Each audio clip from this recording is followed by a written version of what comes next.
Welcome to part 4 of my Norfolk micro-adventure, where I'm discovering history in the villages of Trunch, Paston and Happisburg. The very first building I came across whilst I was walking around the village of Trunch is this beautiful thatched cottage built in the late 1600s. It's called Tudor Cottage and it's next door to St Botolph's Church. This Grade 1 listed building stands at the heart of Trunch and was built in the 14th century. Inside are carvings and paintings depicting the 12 apostles, and the roof dates back to the 15th century. The history of the village of Trunch itself goes back much further. In fact, there's evidence of both prehistoric, Bronze Age, Iron Age and Roman settlements being here. In the 19th century, Trunch was home to the Norfolk Brewery, founded by William Primrose in 1837 and later managed by his son Philip. One of the reasons I personally wanted to visit Trunch is because I have some family history here too. My great-uncle Edgar and his wife lived in this village. I even remember coming up to Cromer to visit them when I was a small child. They retired here to Trunch after living in Essex for many years. My great-uncle Eddie had fought in Burma during the war, and his wife May was originally from County Durham. And in the last years of their lives, they spent living in Trunch. I remember them very fondly because when my dad was diagnosed with pancreatic cancer in 1977, they were very kind and they came and sat with my mum and were a great comfort to my family. These traditional flint stone cottages with the green windows stand next to the site of the primitive Methodist Church, which was founded in 1852. Our next stop after visiting Trunch was Paston Great Barn.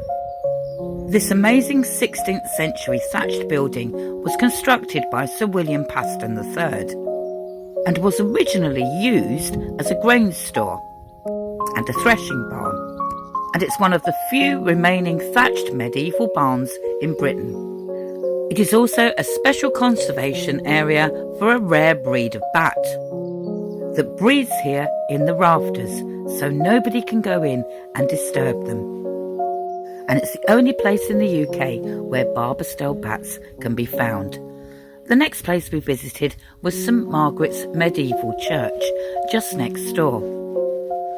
And this has many connections to the Paston family, whom the village is named after. Paston Hall, the ancestral seat of the Pastons, was situated next to the church.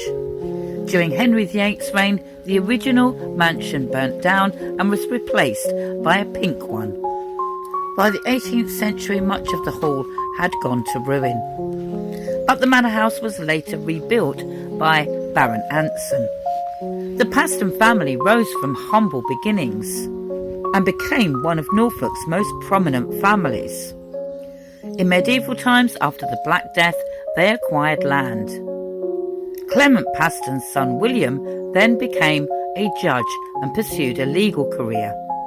The famous collection of Paston letters document the family's lives during the 15th century. Later, Robert Paston became the first Earl of Great Yarmouth and had interests in alchemy and the arts. Then the once wealthy family went into decline.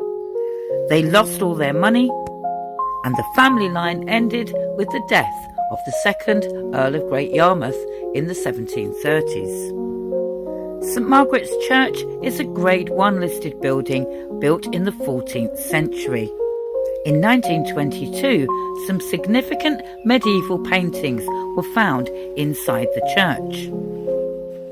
St Margaret's Church has always been closely associated with the Paston family. Notably, inside there is a memorial to Lady Catherine Paston with a poem written by John Donne. In the early 15th century, Sir William Paston actually diverted the road through the village so that the villagers would not have to walk past the Great Hall on their way to the church. Now it was time to jump back in the car and go to our next destination. Our last stop of the morning was Happisburg, where there's a famous lighthouse. Built in 1790, it's the oldest working lighthouse in East Anglia.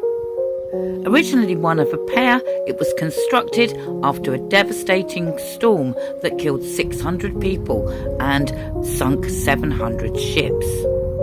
During World War II, there were radar stations here at Happisburg that played a vital part in Britain's coastal defence. Today, Happisburg is under great threat from coastal erosion. And despite the construction of sea defences, Happisburg could disappear in 25 years' time if the trends for coastal erosion continue. I hope you've enjoyed this video discovering history in Norfolk's villages. You can also follow me on Instagram and Facebook as Walks with Grandma. Thanks for watching and hope to see you on another Norfolk Micro Adventure soon.